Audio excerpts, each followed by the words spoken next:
Hi, I'm known as Ness, and I'm terrible with survival horror games, so I decided to pick one up called Outlast. It was a game created by Red Barrels back in 2013, and it received a lot of positive reviews. It follows a non-combat narrative style to create a stealthy gameplay mechanic influenced by the game Amnesia: The Dark Descent. Years later, there are now more games with a similar playstyle, and for anyone who hasn't played Outlast, it makes you wonder if it's still worth playing. One thing I will say is, it did make me break down a little. I don't want to play this game, dude. But this isn't a review of my crying abilities. This is a review about the game Outlast to help you decide whether it's still worth playing today. So, should you play Outlast? Well, let's find out by starting with the main character you play as, Miles Upshur, an investigative journalist. He gets sent an email from an unknown sender in his psychiatric systems facilities owned by Murkoff Corporation. The sender mentions about issues involving inhumane human experiments which needs to be exposed. Miles sees this opportunity and quickly drives over to Mount Massive Asylum, the location of the hospital. He picks up 3 key items that are used throughout the game: his notes, some batteries, and his camera. He hopes to get in there, record some footage, and gets out. What is he met with instead? Batteries! And also the dead bodies of the asylum staff. They were murdered by the escaped inmates known as the Variants. These variants were conducted in failed experiments, resulting in them having disfigured faces and losing control of their own minds.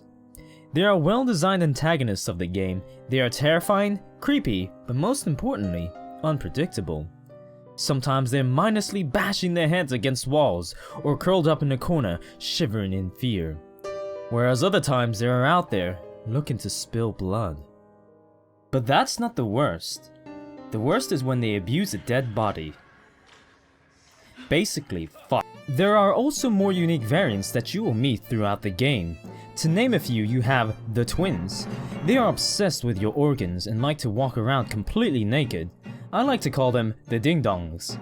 Another one is the WWE variant. Not only does he rip the torso from your body, he also rips your self-confidence by calling you names like Little Pig. These variants, as well as others, are always looking for you, and when you're found, the chases feel intense. The moment you get into one, the loud and violent music suddenly erupts. You're constantly running in tight corridors, vaulting over objects, and slamming doors behind you, hoping not to end up at a dead end. Unfortunately, outside of tight corridors, the intensifying feeling plummets. The environment itself isn't that terrifying to be around, and the design of the maps really limits where these variants can patrol. Their movements are usually a back and forth motion, but if the maps were more dynamic with their design, it'd have variants patrolling a number of interconnected rooms. There are also issues that link in with chases, such as spinning cameras when opening doors, ending up on the wrong side when closing doors, and sometimes hopping instead of jumping or climbing, leading you to your demise. But honestly, this does not make the gameplay terrible. They are just minor issues that prevent it to feel fantastic. The gameplay is still good, a lot better than recent survival horror games. Something I did really like about Outlast was how it was not afraid to go all out. You'll probably experience the most disturbing moments you've ever witnessed in video games, which is brilliant! It's a new type of scare that isn't a typical jump scare moment, and it's really unique. Now, the main story. It's interesting. I wouldn't say it's outstanding, but I enjoyed it, though there was a moment that feels a little underwhelming, and there are times where it's just so convoluted. The overall story is still good. What really pulls it up there are the events that occur throughout the game. I think if you read all of the notes, listen to all of the dialogues, and link it all together from both Outlast and its DLC, or just read it online like I did, you may be like me and appreciate the story that much more. We're at the end game now, the conclusion. Outlast at its time was one of the best survival horror games out there. Even with the few issues it had, no other game could really take over its place. However, in recent years, these issues really show because new releases such as Resident Evil 7 better these problems. But Outlast is still a great survival horror game, because it's still terrifying. There are several well-timed jump scares, a range of sociopaths, intense music, fierce chases, and really horrific moments.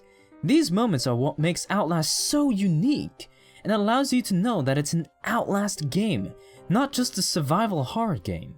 And on top of this, the game doesn't end there. There is also a DLC called Fingerblower, or well, Whistleblower, that follows alongside the main story.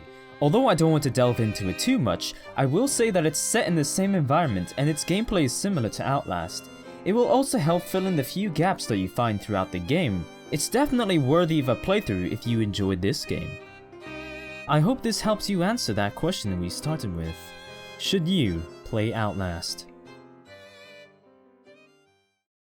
Thanks everyone for watching this video. This is my first ever review video and I hope you enjoyed it. And if you did enjoy it, hopefully I'll make more videos like this. Yay! Yeah, I stream on Twitch, so you can hang around there. And I also have a Twitter. Yeah, thanks everyone for watching. Take care. Bye!